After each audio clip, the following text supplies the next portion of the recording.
العليم العظيم الحفيظ بوجه الكريم وسلطانه القديم من الرجس الخبيث المخبث الشيطان اللعين الرجيم وقبيله ونفخه ونفسه وهمزه. بسم الله الرحمن الرحیم. فاقصص القصص لعلهم يتفکرون. سورۃ الاعراف آیت نمبر 176. سبحانک اللہم وبحمدک لا الہ الا انت استغفرک واتوب الیک. تحریر و تقریر سے پہلے سے پڑھ لیا جائے تو کوئی خطا ہو جائے تو اللہ تعالیٰ معاف فرما دیتا ہے. اللہم صلی علی سیدنا محمد و آباء محمد و آل محمد و صحابہ محمد وبارک وسلم. ہم سب اقرار کرتے ہیں کہ اللہ تعالیٰ کے سوا کوئی معبود نہیں، کوئی نبی، کوئی ولی، کوئی جن، کوئی پری، کوئی مزار، کوئی قبر نہ معبود ہے نہ اللہ تعالیٰ کے برابر ہے. اللہ تعالیٰ واحد حقیقی ہے. ہم اقرار کرتے ہیں کہ محمد مصطفیٰ صلی اللہ علیہ وآلہ وسلم تمام انبیاء کے سردار ہیں. آپ کو اللہ تعالیٰ نے آخر میں بھیجا، ان کے بعد کوئی نبی پیدا نہیں ہوگا. ہمارا عقیدہ ہے کہ نبی جو ہے وہ بندے کی اطاعت سے نہیں بنتا، وہ اللہ تعالیٰ کی عطا سے بنتا ہے. عظیم سند کے ساتھ عظیم پیام سماعت فرما لیجیے. اور یہ نام اگر کسی ایسے مریض کے کان میں پڑھ کر پھونک دیے جائیں جس کو دماغی خلل ہو تو اللہ تعالیٰ شفا عطا فرما دیتا ہے. امام رضا رضی اللہ تعالیٰ عنہ بیان کرتے ہیں اپنے والد گرامی امام موسیٰ کاظم رضی اللہ تعالیٰ عنہ سے، وہ بیان کرتے ہیں اپنے والد گرامی امام جعفر صادق رضی اللہ تعالیٰ عنہ سے، وہ بیان کرتے ہیں اپنے والد گرامی امام محمد الباقر رضی اللہ تعالیٰ عنہ سے، وہ بیان کرتے ہیں اپنے والد گرامی امام زین العابدین رضی اللہ تعالیٰ عنہ سے، وہ بیان کرتے ہیں اپنے والد گرامی امام حسین رضی اللہ تعالیٰ عنہ سے، وہ بیان کرتے ہیں اپنے والد گرامی مولا علی شیر خدا رضی اللہ تعالیٰ عنہ سے، وہ بیان کرتے ہیں محمد مصطفیٰ صلی اللہ علیہ وآلہ وسلم سے. حضور صلی اللہ علیہ وآلہ وسلم نے فرمایا الایمان معرفۃ بالقلب وقول باللسان وعمل بالارکان. خلاصہ اس کا یوں بنتا ہے کہ کامل ایمان تین چیزوں کے مجموع کا نام ہے. پہلا دل سے جاننا اور زبان سے اقرار کرنا، یہ دوسرا ہے، اور اپنے اعضاء سے اپنی طاقت کے مطابق عمل کرنا. چونکہ ہمارا ٹاپک جو ہے وہ تصوف ہے اور اسی کے ضمن میں ہم آپ کو یہ سٹوریز سناتے ہیں تاکہ آپ کے اندر وہ چیز پیدا ہو. تصوف نام ہے ان راستوں کا جو لے جاتے ہیں اس منزل تک جسے قرآن مجید تزکیہ نفس کہتا ہے اور حدیث احسان. ان راستوں میں جو راہبر ہوتے ہیں انہیں مرشد اور پیر کہا جاتا ہے. ان کی نشانی کیا ہوتی ہے؟ ان کی نشانی یہ ہوتی ہے کہ ان کے ایک ہاتھ میں خوف خدا کا عصا ہوتا ہے اور دوسرے ہاتھ میں سنت مصطفیٰ کی شمع ہوتی ہے. تصوف اسی دن شروع ہو گیا تھا جب حضرت آدم علیہ السلام نے اس جگہ کو چھوڑا جہاں دکھ، تکلیف، غم ان کا تصور بھی نہیں ہوتا، اور وہاں آ کر رہنے لگے کہ جہاں خوشی بھی غم کے اندر لپٹی ہوتی ہے. تصوف دنیا سے الگ رہنے کا نام نہیں ہے، دنیا میں کیسے رہنا ہے یہ سیکھنے کا نام ہے. ہاں رحمت ربی. ہماری آج گفتگو جو ہے وہ 155 نمبر تک پہنچ گئی. جس ہستی کو ہم سرنامہ قلم بنا رہے ہیں انہیں حضرت دانیال علیہ السلام کے نام سے جانا جاتا ہے. تاریخ وصال، تاریخ ولادت دونوں جو ہیں یہ کنفرم نہیں ہے، کیونکہ ہمارے پاس جو کیلنڈر آیا ہے اسلامک جو ہے وہ ہجری کے بعد ہے اور جو دوسرا ہے وہ 500 کے بعد ہے، تو اس لیے ہمارے پاس کنفرمیشن نہیں ہے. آپ کا مشہور روزہ مبارک موجودہ ملک ایران کے قدیم شہر شوشتر میں ہے، جس کو تستر بھی کہتے ہیں. آپ جانتے ہیں کہ تستر کا معنی کیا ہے، شوشتر کا معنی کیا ہے؟ افضل، اکبر. میں عرصہ دراز سے انبیاء اور اولیاء کا ذکر کر رہا ہوں. جانتے ہو کیوں؟ حدیث سنیے. ایک حضرت معاذ بن جبل رضی اللہ تعالیٰ عنہ سے یہ روایت ہے. امام دہلوی نے الفردوس میں اسے بیان کیا ہے. البدر المنیر فی غریب احادیث البشیر النذیر، یہ پوری کتاب کا نام ہے. صفحہ اس کا 170 ہے. حدیث نمبر 1271 ہے. وہ فیض القدیر شرح الجامع الصغیر تیسری جلد ہے، صفحہ 564 ہے. حدیث نمبر 4331 ہے اگر آپ کے پاس عربی کی ہو. کشف الخفا و مزیل الالباس جلد پہلی ہے، صفحہ 476 ہے، اور حدیث نمبر 1345. عربی کا ایڈیشن جو ہے اس کا نمبر بتا رہا ہوں میں آپ کو. حضرت اسماعیل بن محمد العجلونی کی ہے، 279 سال قبل انہوں نے جو ہے وہ لکھی. اس میں ایک حدیث ملے گی آپ کو، اس کی وجہ سے میں ذکر کر رہا ہوں. ذکر الانبیاء من العبادت و ذکر الصالحین کفارۃ الذنوب. انبیاء کا ذکر جو ہے یہ بھی عبادت کی ایک قسم ہے، اور اولیاء کا ذکر جو ہے گناہوں کا کفارہ. جن لوگوں نے کام نہیں کرنا ہوتا پھر وہ ایسی چیز ڈھونڈتے ہیں اس کے اندر کہ جو ان کی ذہنی تسلی کا سبب بن جائے. تو لوگوں نے چین پہ تبصرہ کر دیا، سند پہ، کہنے لگے کہ محمد بن محمد الاشس کی وجہ سے یہ ضعیف ہوگی حدیث. لیکن آپ یاد رکھیے سند میں چاہے ضعف ہو پھر بھی کئی وجوہات سے متن جو ہے ذکر الانبیاء من العبادت، انبیاء کا ذکر جو ہے یہ عبادت کی قسم ہے، عبادت سے ہے. یہ قرآن، حدیث، تاریخ، کئی بیانات سے ثابت ہو جائے گا کہ یہ بات ٹھیک ہے. انبیاء کی سٹوری بیان کرنا سنت اللہ بھی ہے اور سنت مصطفیٰ بھی. اللہ رسول کی تابع فرمانی میں ثواب ملتا ہے، ٹھیک ہے، اور پھر حکم ربی بھی. فقصص القصص لعلهم يتفکرون، سورہ اعراف کی آیت نمبر 176 ہے. کس سے بیان کرو؟ جملہ انشائیہ کی جو 10 قسمیں ہیں اس میں سے پہلی امر ہے، اور یہ امر ہے. سورہ یونس میں ہے وَاتْلُ عَلَيْهِمْ نَبَأَ نُوحٍ، نوح علیہ السلام کی سٹوری بیان کیجیے. سورہ شعراء میں ہے آیت نمبر 69 کے اوپر وَاتْلُ عَلَيْهِمْ نَبَأَ ابراہیم، ابراہیم علیہ السلام کی سٹوری بیان کیجیے. سورہ یوسف میں اللہ تعالیٰ فرماتا ہے نحن نقص علیک احسن القصص، ہم نے بیان کیا ہے سورہ غافر کی آیت نمبر 78، وَلَقَدْ أَرْسَلْنَا رُسُلًا مِّن قَبْلِكَ مِنْهُمْ مَنْ قَصَصْنَا عَلَيْكَ وَمِنْهُمْ مَنْ لَمْ نَقْصُصْ، ہم نے رسول بھیجے آپ سے پہلے بھی، ان میں سے کچھ کی سٹوریز ہم نے آپ کو بیان کر دی ہیں، کچھ کی سٹوری ہم نے بیان نہیں کی۔ تو اللہ تعالیٰ نے سٹوریز بیان کی ہیں اور مختلف مقاصد کے تحت بیان کی ہیں۔ کبھی سٹوری سے عبرت حاصل کرنا مقصد بتلایا، اور کبھی بتایا کہ واقعہ سے ہمارا مقصد تسلی دینا ہے اور دل کو مضبوط کرنا ہے۔ سورہ غافر سے معلوم ہوا کہ اللہ تعالیٰ نے قرآن مجید میں سارے انبیاء کی سٹوریز بیان نہیں کی۔ قرآن مجید میں 25 انبیاء اور رسول کی سٹوریز بیان کی ہیں ظاہراً۔ کچھ انبیاء کا ہمیں حدیث شریف سے پتہ چلتا ہے، قرآن مجید سے پتہ نہیں چلتا، جیسے شیس علیہ السلام، آپ کو کیسے پتہ چلا؟ حدیث سے۔ یوشع بن نون، حدیث سے۔ اب میں نے جو آیات آپ کو پڑھ کر سنائی ہیں، آپ کیا کہتے ہیں؟ ان کی روشنی میں جب ہم انبیاء کا تذکرہ کریں گے، عبادت ہوگا کہ نہیں ہوگا؟ تو بھائی آپ لوگ سند میں جا رہے ہو، متن کو دیکھو، اللہ رسول کی سنت ادا ہو رہی ہے، امر پر عمل ہو رہا ہے، تبلیغ بھی ہو رہی ہے، اور آپ اللہ رسول کے پیاروں کا تذکرہ بھی کر رہے ہیں، تو سند میں ضعف ہو سکتا ہے مگر متن پر حق ہے۔ ذکر الانبیاء من العبادت، انبیاء کا ذکر کرنا عبادت کی قسم ہے، تو اس لیے میں ذکر الصالحین اور ذکر الانبیاء کرتا ہوں۔ اللہ تعالیٰ اسے اپنی بارگاہ میں قبول فرمائے۔ دانیال علیہ السلام کا ہم نے ذکر شروع کیا۔ دانیال نبی تھے کہ ولی؟ جن کا صراحتاً ذکر قرآن مجید میں نہیں ملتا نا، تو اس میں ذرا ڈاؤٹ ہو جاتا، کتابوں کے اندر گفتگو شروع ہو جاتی، نبی ہے کہ ولی؟ میری تو گزارش اس دور میں اگر ہوتا، کیونکہ آپ کی تحقیق نہیں ہے، وہ جو کر چکے ہیں وہ صحیح تھی، وہ زمانہ قریب تھا ان کا، سچے لوگ تھے، دولت کے بھوکے نہیں تھے، شہرت کے بھوکے نہیں تھے، انہوں نے جو تحقیق کر دی وہ پکی ہوگی، آپ کے دور کی نہیں۔ میں ہوتا اس دور میں تو عرض کرتا حضور، یہ جو خاص طور پہ جو نبی کا مسئلہ ہے نا، یہ کلیئر کر جائیے، کیونکہ غیر نبی کو نبی کہہ دینا بہت بڑا مسئلہ ہے، اور نبی کو نبی نہ کہنا یہ بھی بہت بڑا مسئلہ ہے۔ اس لیے آپ سب عظیم لوگ ہو، کلیئر کر جو اسے۔ لیکن آج جب کتابوں میں ہم پڑھتے ہیں تو یہ مسئلہ اٹھ جاتا ہے، تو مجھے تو کم از کم کبھی تاری ہو جاتی ہے، آپ کا مجھے نہیں پتا۔ تو دانیال علیہ السلام پہ بھی یہ مسئلہ اٹھا کہ نبی تھے کہ ولی؟ قرآن مجید میں ان کا نام نہیں ہے دانیال۔ سیر کی کتب، یہ سیرت کی جمع ہوتی ہے، تفاسیر اور المصنف، یہ ایک کتاب کا نام ہے۔ ویسے تو المصنف ایک ہوتا ہے مصنف لکھنے والا، مصنف جس کو تصنیف کیا ہے، تو یہ المصنف ایک بہت بڑی کتاب ہے، یاد رکھیے۔ ان سے حوالہ جات سماعت فرما لیجیے۔ المصنف لابن ابی شیبہ، یہ لکھنے والے کا نام ہے ابن ابی شیبہ، جلد اس کی 18ویں ہے، پیج اس کا 307 ہے، حدیث نمبر 34511 ہے۔ کچھ حیران ہوئے آپ؟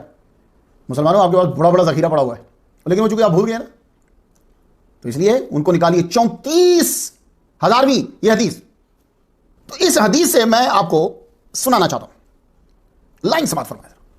حضرت عمر رضی اللہ تعالیٰ عنہ نے جواباً لکھا، ان ھذا نبی من الانبیاء والنار لا تاکل الانبیاء او الارض لا تاکل الانبیاء۔ حضرت عمر نے جواباً اپنے خط میں یہ لکھا کہ یہ انبیاء میں سے ایک نبی ہیں، اور آگ جو ہے وہ انبیاء کے جسم کو نہیں کھاتی، یا یہ کہا کہ زمین انبیاء کے جسم کو نہیں کھاتی۔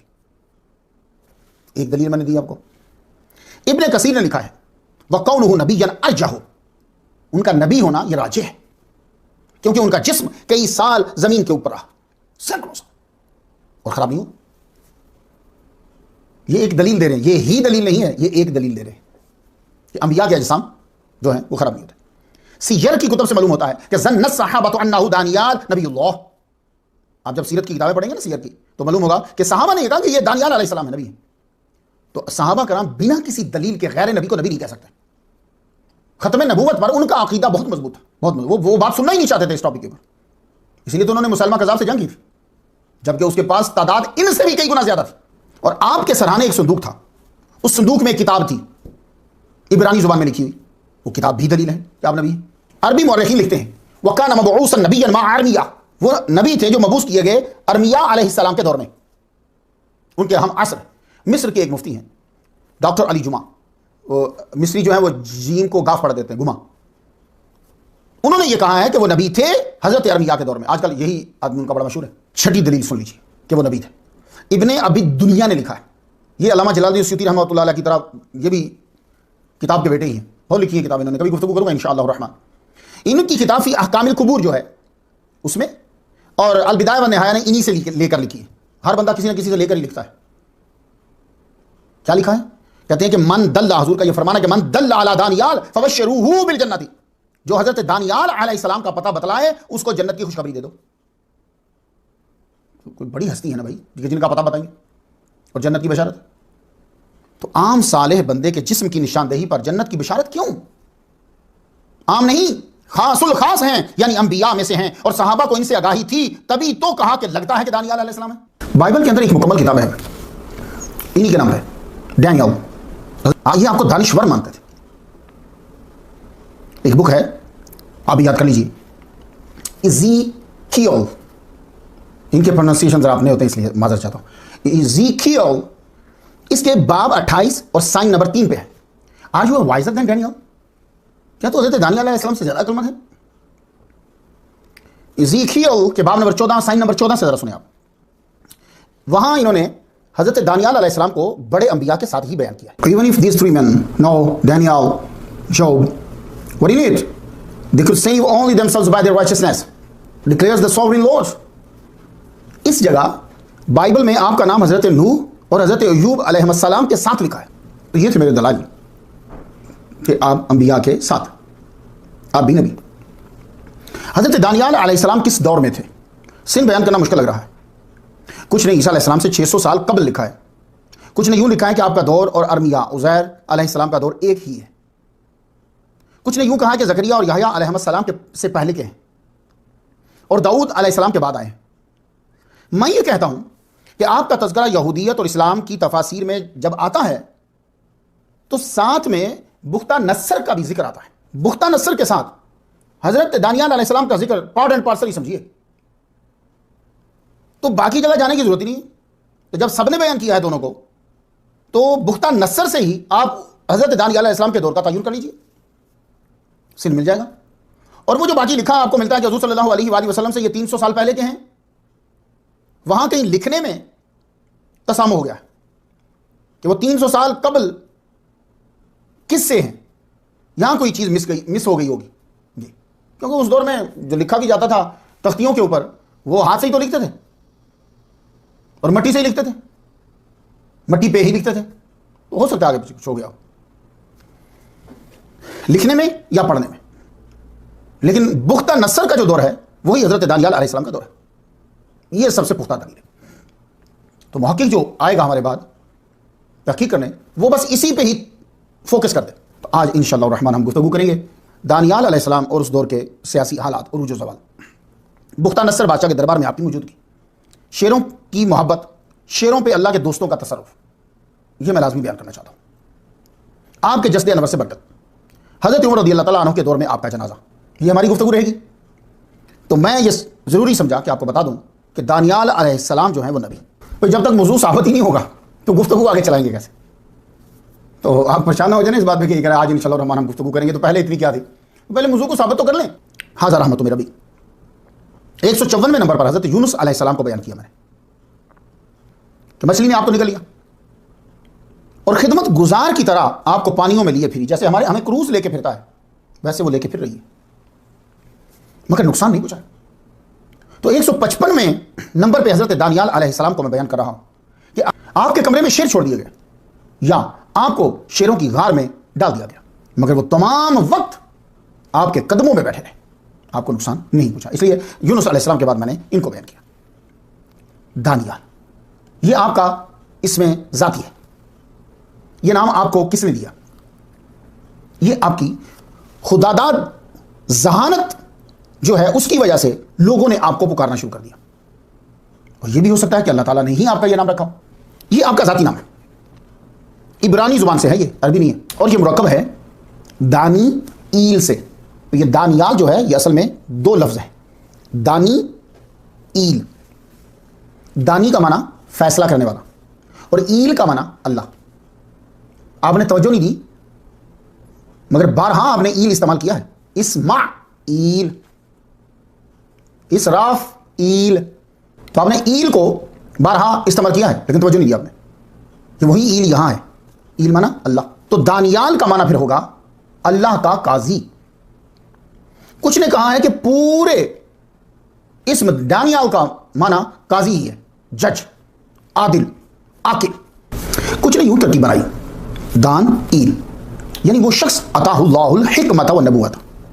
یہ تو عام طور پہ یہ مجھے ترجمہ نہیں لگتا اس کا، کیونکہ عام طور پہ جب ہم انبیاء کے نام کو ڈکشنری میں ڈالتے ہیں جس کا معنی کیا ہے تو کہہ دیتے ہیں کہ اللہ کے نبیوں میں سے ایک نبی ہے جس کو اللہ تعالیٰ نے ساتھ ان کی صفت بیان کر دیتے ہیں۔ یہ مجھے کو مینہ نہیں لگتا کہ جس نے جان چھڑائی ہے، وہ تو اللہ تعالیٰ ہر نبی کو حکمت دیتا ہے نبوت دیتا عطا اللہ الحکمت والنبوت، یہ کوئی میننگ نہیں ہے۔ دانیال کا ترجمہ یہ بھی بتلایا جاتا ہے کہ اللہ میرا جج ہے، اللہ میرا فیصلہ کرنے والا ہے، ٹھیک ہے؟ تو اللہ میرا جج ہے، یہ بھی معنی لگتا ہے دل کو دانیال کا۔ اللہ کا عادل یعنی اللہ کی طرف سے فیصلہ کرنے والا، اور عاقل یہ بھی معنی دل کو لگتا ہے۔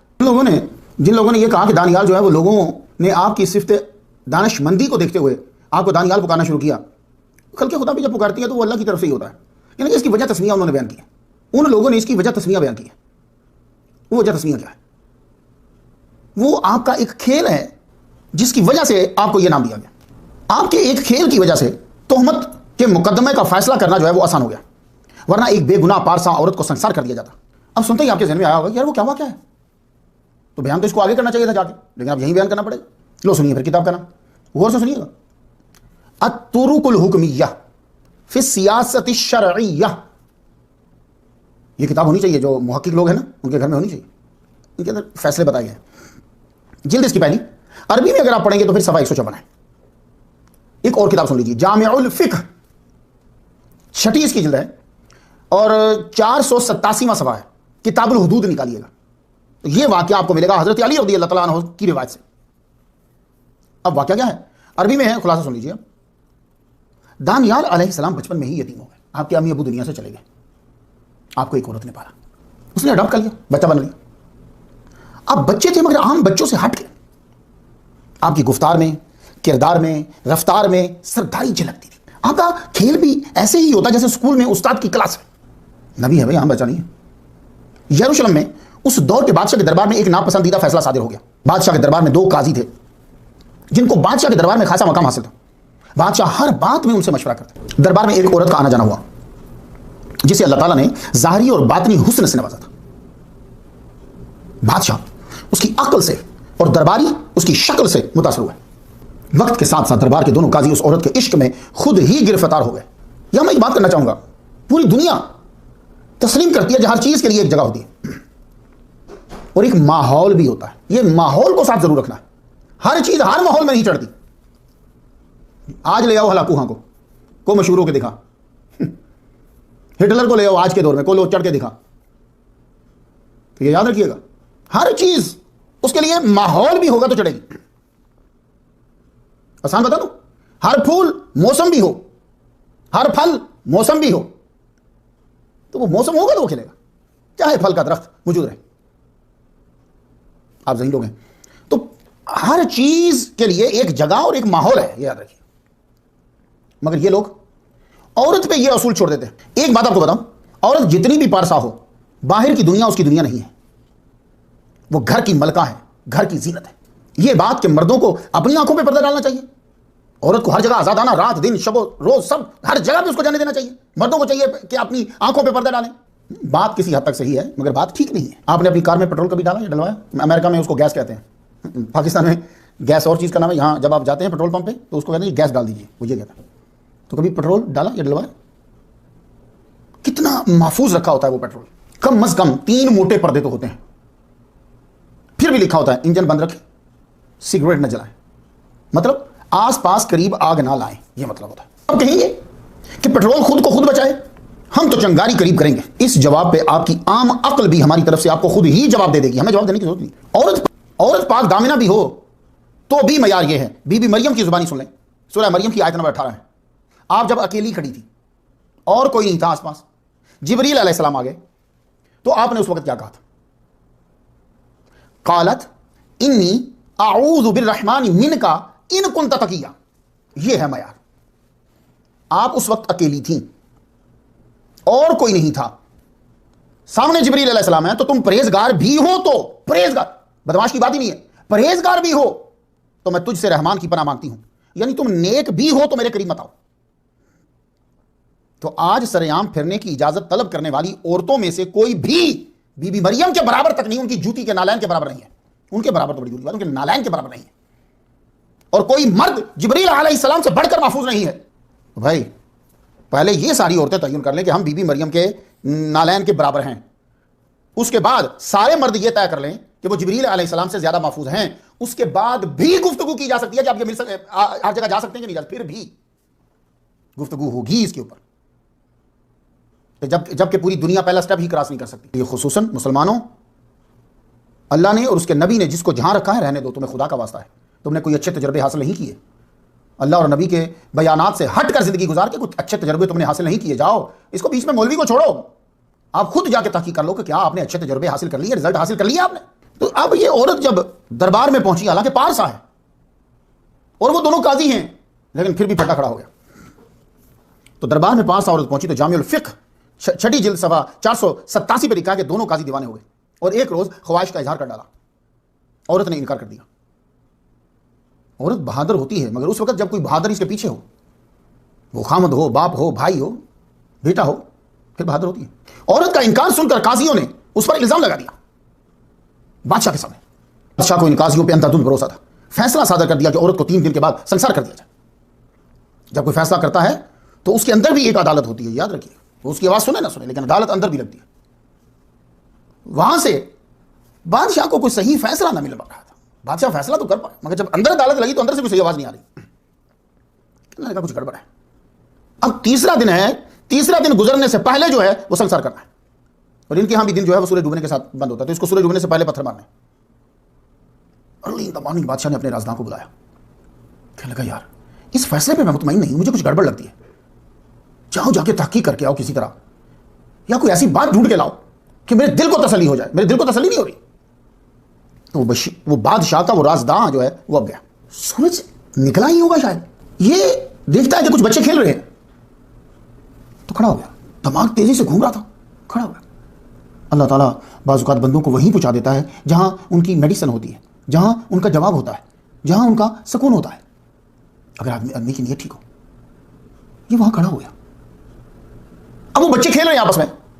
ان میں سے ایک بچہ جو ہے وہ کہنے لگا سنو سب لڑکوں، میں بادشاہ بنتا ہوں. اے فلاں تو لڑکی بنے گا، تم پولیس والے بنو گے، تم قاضی بنو گے، دونوں، ایک قاضی دوسرا قاضی، اور میں فیصلہ کروں گا. چلیے اب یہ دیکھنے لگ گیا. تو جو بادشاہ بن رہا تھا بچہ وہ تھے حضرت دانیال علیہ السلام. آپ اونچی جگہ کے اوپر بیٹھ گئے. اونچی جگہ پہ جب آپ بیٹھے، ایک لڑکے نے وہ پارسا عورت کا روپ دھار لیا، وہ برابر میں کھڑی ہے. دانیال علیہ السلام نے حکم دیا، وہ جو پولیس والے بنے تھے، جاؤ ان دونوں قاضیوں کو پکڑ کے میرے پاس لاؤ.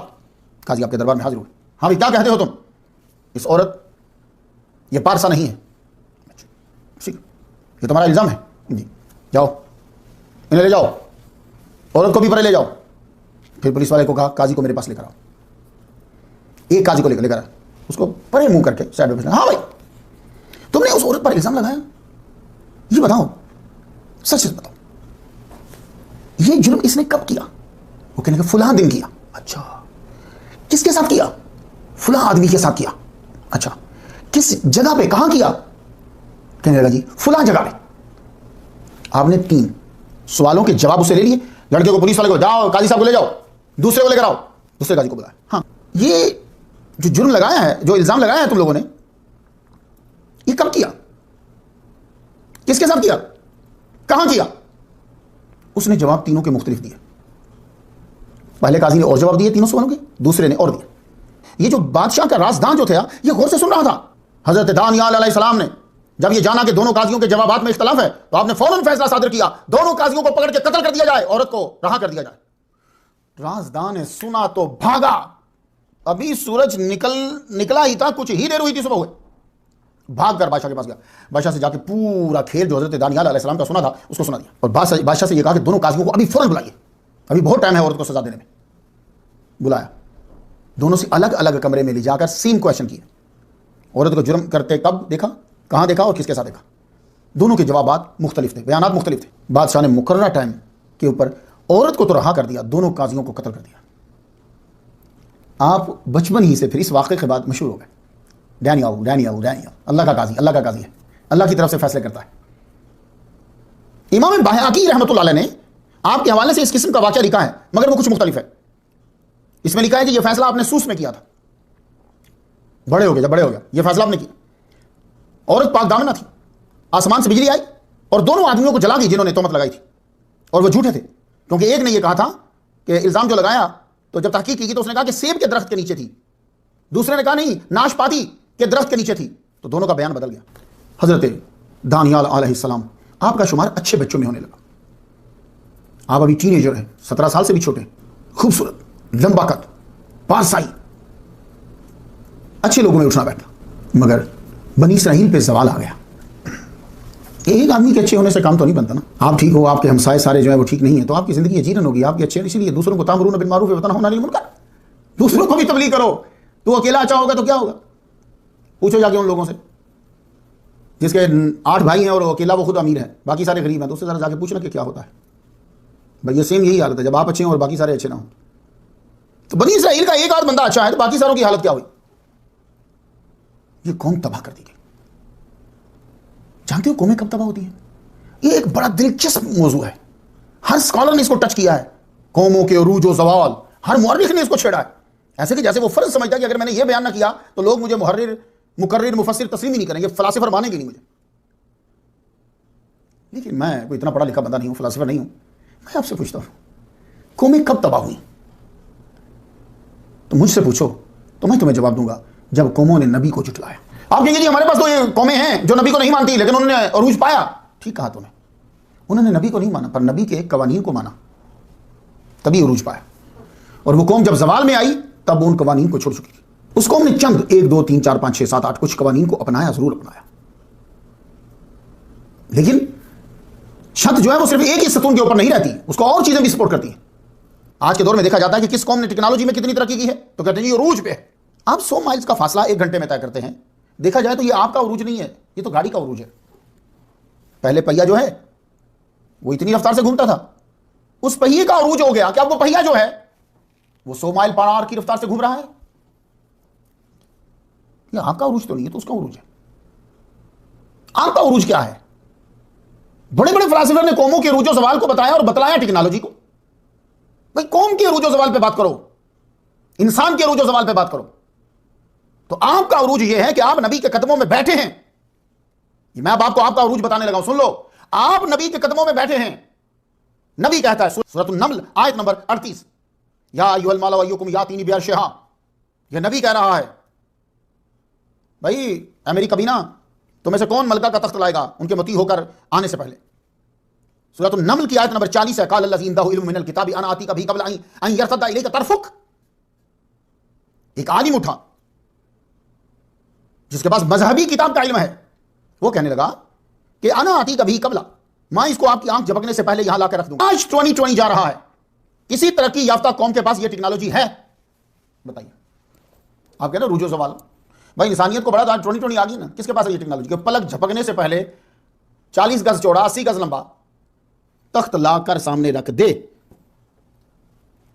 خود بھی جائے تخت کو لے کر بھی آئے اور صرف پلک جھپک, ٹوئنکلنگ ود ون آئی. معلوم ہوا کہ عروج نبی کے قدموں میں بیٹھنے والوں کے پاس ہوتا ہے.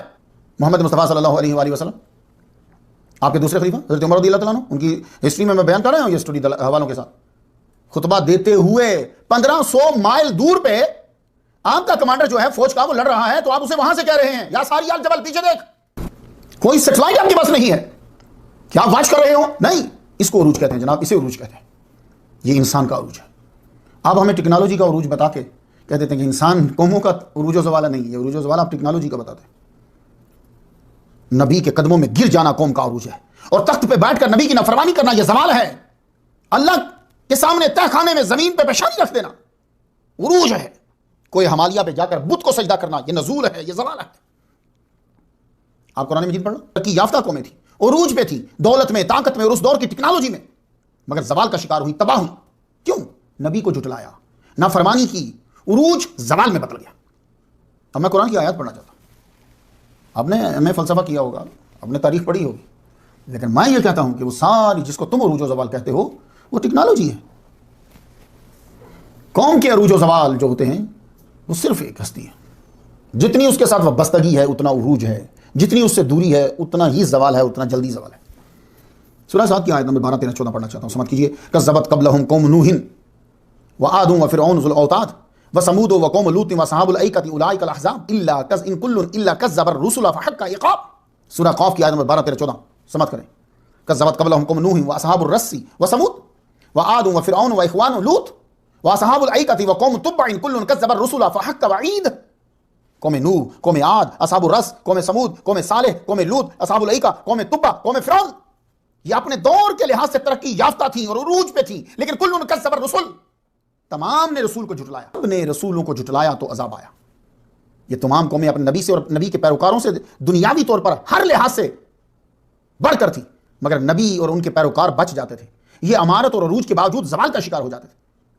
یہ قوم کی ٹیکنالوجی اتنی بڑھ گئی تھی کہ وہ پہاڑ تراش کر مکان بناتے تھے، پہاڑوں کو تراشنے کی اور ان کے اندر رستے بنانے کی یہ ٹیکنالوجی آج ہے۔ جرمنی فخر کرتا ہے، دوسرے ممالک فخر کرتے ہیں جنہوں نے اتنی دیو ہیکل مشینیں بنا لی ہیں کہ جو یوں پہاڑوں کے اندر جو ہیں وہ رستے بنا دیتی ہیں۔ ان کے پاس یہ ٹیکنالوجی تھی، وہ پہاڑوں کے اندر گھر بنا لیتے تھے، مگر سب زوال کا شکار ہوئے۔ آج 2020 میں دیکھ لو، کرونا وائرس نے سب کی ٹیکنالوجی جام کر دی ہے، 50,000 کاروبار کا ستیہ ناش ہو گیا امریکہ کے اندر، دوبارہ اٹھنا ہی مشکل لگ رہا ہے۔ صرف وہی محفوظ ہے جو وضو کر رہے ہیں اور نماز پڑھ رہے ہیں۔ تمام احتیاطی تدابیر جو امریکہ میں اس وقت ہیں سب کو 2 لفظوں میں بیان کر دو، جو سب کر رہے ہیں اطاعت مصطفیٰ۔ سینما بند ہیں امریکہ کے، کوئی سینما میں نہیں جا رہا، کلب بند ہیں امریکہ کے، کوئی کلب میں نہیں جا رہا۔ میں یہاں اپنے یہ اس کی بات کر رہا ہوں، ٹیکساس کی، ارونگ کی، سب بند ہیں، ہوٹل سب بند ہیں، باہر سے بس پکڑ کے کھانا تو نکل جاتے ہیں۔ کتنا عرصہ تک تو دوسرے لوگوں کی مساجد بھی بند رہی ہیں، عورتیں باہر نہیں کر رہی، ایون کہ انگریزوں نے بھی پردے کیے ہوئے، انگریز عورتوں نے بھی وہ اسکارف پہنا ہوا ہے جس کو ماسک کا نام دے دیا گیا ہے۔ ہمارے ہاں اسلام میں وہ حجاب ہی ماسک ہوتا ہے، وہ ہر قسم کے وائرس سے بچاتا ہے، وہ کرونا وائرس ہو یا ڈرونا وائرس ہو یا گھنونا وائرس ہو، وہ سب سے بچاتا ہے عورتوں کو، لیکن عورتیں بچنا نہیں چاہتی اس وائرس سے۔ لیکن اب کرونا سے بچنا چاہتی ہیں تو سب نے اپنے آپ کو ڈھانپ لیا، گھروں میں بیٹھی ہوئی ہیں، یہ 6 7واں ماہ جا رہا ہے، گھروں میں بیٹھی ہوئی ہیں، کوئی کچھ نہیں ہو رہا۔ وہ کچھ آپ کرونا وائرس سے بچنے کے لیے اب کر رہے ہیں، یہ اطاعت مصطفیٰ تھی، اگر آپ مان لیتے تو حضور نے پہلے کہا آپ کو۔ کچھ تو آپ نے اپنے اندرونی ڈر کی وجہ سے احتیاطی تدابیر کی ہوئی ہیں، لیکن زیادہ بچنے کی وہ یہی جو حضور نے فرمائی۔ تو سن لو، فلسفہ عروج و زوال کو جب قوم نے رہن سہن کو ایڈوانس کر لیا اور اخلاق کو گرا لیا تو وہ قوم زوال کا شکار ہوئی۔ اللہ رسول کی نافرمانی یعنی بت پرستی، نشہ کی عادت، بلا نکاح عورتوں کی دستیابی، ناحق قتل، بے حیائی کی باتیں اور عیاشی کی راتیں اور بڑوں کی بے ادبی، یہ وہ گناہ کبیرہ جو آگے جرائم کو جنم دیتے ہیں مزید۔ پھر قوم اپنی پوری مادی ترقیوں سمیت دھڑام سے گر جاتی ہے۔ آپ دیکھ لو اس وقت مسلمانوں کے پاس کیا نہیں ہے، دولت کے انبار، تعداد زیادہ، ممالک بھی، بلکہ آپ کبھی عربیوں کے ملکوں میں جاؤ تو میں کبھی کبھی تحقیق کر رہا ہوتا ہوں، وہ چیز پورے یورپ میں نہیں ہوتی، امریکہ میں نہیں ہوتی، عربیوں کے پاس ہوتی ہے۔ کوئی وہ گاڑی ہے، وہ سیل ہے، ٹیکنالوجی میں ہے، وہ کچھ روباٹ دیکھ لیجیے، گھوڑا دیکھ لیجیے، جانور عربیوں کے پاس ملیں گے، لیکن یہ عروج نہیں ہے، کیونکہ باقی کبیرہ گناہوں کے ساتھ ساتھ بزدلی اور نااتفاقی رچ بس گئی۔ تو سب کتابیں پڑھنے کے بعد جو عروج و زوال پہ لکھی گئی ہیں، آپ میری بات سے اتفاق کرو گے، عروج حضور صلی اللہ علیہ وآلہ وسلم پر مر مٹنے کا نام ہے اور زوال آپ سے ہٹ جانے کا نام ہے۔ جب آپ حضور سے ہٹ گئے، آپ کے پاس سونا، ممالک، افرادی قوت، سب کچھ آپ کے پاس، ٹیکنالوجی، ہر چیز آپ کے پاس ہے۔ لیکن آج مسلمانوں کے پاس ٹیکنالوجی ہر دور سے بڑھ کر ہے، لیکن ذلت اس سے بڑھ کر مسلمانوں کی میں نے کبھی نہیں دیکھی پوری طریقے سے۔ ہلاکوں کا بھی دور آیا، لیکن مسلمانوں میں غیرت تھی کہ مسلمانوں نے پلٹ کر انہی کو مسلمان کر دیا۔ واہ! اس لیے میں کہہ رہا ہوں کہ اس دور سے بدتر ضلالت میں نے مسلمان کی پہلے کبھی پوری ہسٹری میں نہیں دیکھی۔ کیوں؟ اس دور میں مسلمان خود عروج پہ تھا، اس نے بادشاہوں کے بھی مذاہب چینج کر دی، لیکن اب اس کے اندر یہ طاقت نہیں ہے۔ مسلمانوں، سورہ آل عمران کی آیت نمبر 139 سنو اور یاد رکھ لو بس اسے۔ میرا اللہ جو کہتا ہے وہ سچ کہتا ہے۔ وَأَنْتُمُ الْأَعْلَوْنَ إِن كُنتُم مُؤْمِنِينَ، عروج تمہارا ہی ہے، عروج تمہارا ہی ہے اگر تم مومن ہو تو۔ بس مسلمانوں، یہ ہے عروج و زوال کا ایک ٹائٹل۔ جب کوئی فلاسفہ عروج و زوال پہ تقریر کر رہا ہو تو یہ یاد کر لے، وَأَنْتُمُ الْأَعْلَوْنَ إِن كُنتُم مُؤْمِنِينَ۔ مومن کسے کہتے ہیں؟ اللہ کو ماننے والے کو نہیں، اللہ کے ساتھ محمد مصطفیٰ کو ماننے والے کو آج کے دور میں اسے مومن کہتے ہیں۔ ان کو مانتا ہے اور ان کی مانتا ہے وہ مومن ہوتا ہے۔ تو جو ان کو ماننے کے بعد ان کی ماننے لگ جائے، اس کے لیے یہ آ گیا ہے کہ عروج تمہارا ہے۔ اور اب اگر عروج تمہارا نہیں ہے تو پھر سوچ لو کہ تم ان کو تو مان رہے ہو، ان کی نہیں مان رہے، تو پھر جب ان کی نہ مان رہے ہو تو پھر ان کو ماننا بھی مشکوک ہو جاتا ہے۔ حضرت دانیال علیہ السلام کے بچپن میں بنی اسرائیل کی یہی حالت تھی کہ انبیاء کی نافرمانی میں، گستاخی میں اتنے آگے جا چکے تھے کہ نبی کو مار دیتے تھے، قتل کر دیتے تھے، اتنے آگے جا چکے تھے۔ تو پھر جب نبیوں کی گستاخی ہوتی نا، پھر اللہ تعالیٰ دوسروں کو مسلط کر دیتا۔ اللہ نے پھر بختہ نصر کو مسلط کر دیا ان کے اوپر، حالانکہ اس دور کا عروج تھا ان کے پاس، سب سے بیزیسٹ منڈی ان کی تھی جی. اس وقت جس طرح دبئی ہے نا، اس دور میں ان کا پیلسٹائن، اسرائیل اس دور میں بیزیسٹ منڈی تھی، تجارتی منڈی تھی. تو عروج تو ہوا نا. بختہ نصر جو ہے، دانیال علیہ السلام کا ذکر آئے اور بختہ نصر کا ذکر نہ آئے تو بات مکمل نہیں ہوتی. اس کو انگلش میں بینک النظر کہتے ہیں. ہر زبان کا پروننسیشن اپنا ڈفرینٹ ہوتا ہے. ہم اس کو نبوخذ نصر بھی کہتے ہیں، اردو میں اس کو بختہ نصر کہتے ہیں. تو یہ یاد رکھیے گا، ایک تو یہ بخت نہیں ہے، یہ بخت ہے. دوسرا یہ نصر نہیں ہے، یہ نصر ہے. سواد کے اوپر ڈبلیو ہے، سواد مشددہ ہے. تو بخت و نصر بھی کچھ بول دیتے ہیں. اس کے باپ نے اسیرین بادشاہ کے خلاف بغاوت کر کے بابل میں 600 قبل مسیح میں اپنی حکومت قائم کری. اور کراؤن پرنس کون بنا؟ بختہ نصر. یہ کراؤن پرنس اچھا تھا ان کے اپنے لحاظ سے. بڑا بیٹا ہونے کی وجہ سے باپ کے مرنے کے بعد 605 قبل مسیح میں یہ تخت نشین ہو گیا. اس نے باپ کی فوج کو بھی بڑھایا، باپ کی سلطنت کو بھی بڑھایا. 1,00,000 فوج اس نے اپنے بنا دی، زبردست قسم کی. تو جب ہم بیان کر رہے ہوتے ہیں نا، تو ہو سکتا ہے کہ ایک لائن کو 5 سال لگے ہوں. بات سمجھے آپ؟ ایک لائن کو 5 سال لگے ہوں، ہم نے ایک لائن بیان کر دی تو ہمیں 5 سیکنڈ لگے ہوں گے. تو اب اس نے 1,00,000 فوج تیار کی، کافی وقت گزرا ہوگا، لیکن ہم تو یہ کہہ رہے ہیں کہ اس نے 1,00,000 فوج تیار کر لی. تو فوج سیکنڈ میں تیار تو نہیں ہوتی نا. فوج تیار کرنے کے بعد، اپنی سلطنت کو مضبوط کرنے کے بعد، پایا تخت کو مضبوط کرنے کے بعد، دبدبا بٹھانے کے بعد وہ موجودہ دمشق کی طرف بڑھا. انہوں نے جب اتنی بڑی فوج دیکھی تو بنا لڑے ہی اس وقت بہت سا مال ہاتھ لگا، جو بطور تحفہ جو ہے وہ عطا کیا جاتا. ہمارے ہاں مال پھینکا دیتے بطور تحفہ. پھر یہ بیت المقدس کی طرف بڑھا، یہ بھی مرکز تھا. یہ اس دور میں موجودہ دبئی کی طرح تجارتی مرکز تھا. یہاں کے بادشاہ نے بھی حالات دیکھتے ہوئے صلح کر لی، دمشق کو فالو کرتے ہوئے صلح کر لی. مگر یروشلم کی عوام بھر گئی. ہماری تذلیل ہے. یہ قوم جو ہوتی ہے بس خالی جذبات لے کے ابھرتی ہے، ہوتا کچھ نہیں ان کے اندر. جذبات اپنے رکھو لیکن کام چھپ کے کرو، اگلے کو پتہ چل جائے گا. تو خالی جذبے کے تحت انہوں نے اپنا بادشاہ مار دیا. بختہ نصر کی اطاعت سے انکار کر دیا اور یکونیہ کو نیا بادشاہ بنا دیا. 3 ماہ 10 دن ہی گزرے تھے، بختہ نصر اپنی 1,00,000 فوج لے کر پھر پلٹا. لشکر جرار کے ساتھ اس نے بیت المقدس پر جو حملہ کیا، پھر یروشلم کی اینٹ سے اینٹ پہ جاتے. یہودی آج بھی ڈسٹرائر آف نیشنز کیا کر اسے پکارتے ہیں. اسی دور میں پھر لاکھوں مارے گئے، کچھ بھاگے. تو یہ جو آپ کو مدینہ کے قریب نظر آتے ہیں نا یہودی، خیبر میں جو نظر آتے ہیں، یہ اسی دور کے بھاگے ہوئے. پھر ان کو جہاں جگہ ملی یہ وہیں چلے. 1,00,000 بچہ قیدی بنا، باقی چھوڑ کر. بختہ نصر کے ساتھ جو حکمران تھے انہوں نے یہ کہا کہ یہ بچے جو ہیں یہ ہم میں تقسیم کر دیے جائیں، ہم ان کی تربیت کریں گے، یہ ہمارے رسم و رواج پہ ہوں گے، ہمارے کام آئیں گے. آپ نے کسی قوم کو تباہ کرنا ہو یا آپ لیڈر بن رہے ہیں تو بتاؤں آپ کو کیا کرنا. آپ بچے لے لیں، 6 سال 7 سال 6 سال 7 سال 8 سال، بس اتنی عمر کا بچہ لے لیں. بچے سارے اکٹھے کریں، 15 سال اس کی تربیت کریں، اپنا نصاب پڑھائیں اپنے مدرسے میں رکھ کر. اس کے بعد آپ اپنی فوج لیں، جو مرضی کروائیں. بختہ نصر کے جو ساتھی تھے حاکم، انہوں نے کہ یہ بچے ہمیں دے دیے. تو بچے جو ہیں وہ 4 بچے تقسیم کر دیے گئے سب کے اندر. 1,00,000 بچہ تقسیم ہو گیا ان کے اندر، بڑے بڑے. بختہ نصر نے اپنے ایک افسر سے کہا، اس افسر کا نام آشپناز ہے، کہ تم ہمارے لیے بھی 4 نوجوان ڈھونڈ کے لاؤ، خوبصورت، تعلیم یافتہ، ذہین، قابل ہوں. انہیں ہم شاہی دربار میں رکھیں، انہیں ہماری زبان سکھاؤ اور ہمارے آداب سکھاؤ. وہ ڈھونڈ کے 4 نوجوان لایا، اسرائیل میں گھوما. 4 نوجوان اسے خوبصورت بھی لگے. یہ نوجوان ہے، جوان میں نوجوان میں فرق ہوتا ہے. نوجوان 3 ایجر جیسے بولتے ہیں. ان میں ایک حضرت دانیال علیہ السلام تھے. تو دانیال علیہ السلام اور آپ کے 3 دوستوں کی شاہی ماحول، شاہی دربار میں تربیت ہونے لگی. دانیال، حنانیہ، میشائیل اور عزریا، 4 کی شاہی دربار میں. تو ان کو جہاں رکھا گیا تھا تو شاہی دربار کی طرف سے ان کو کھانا دیا جاتا.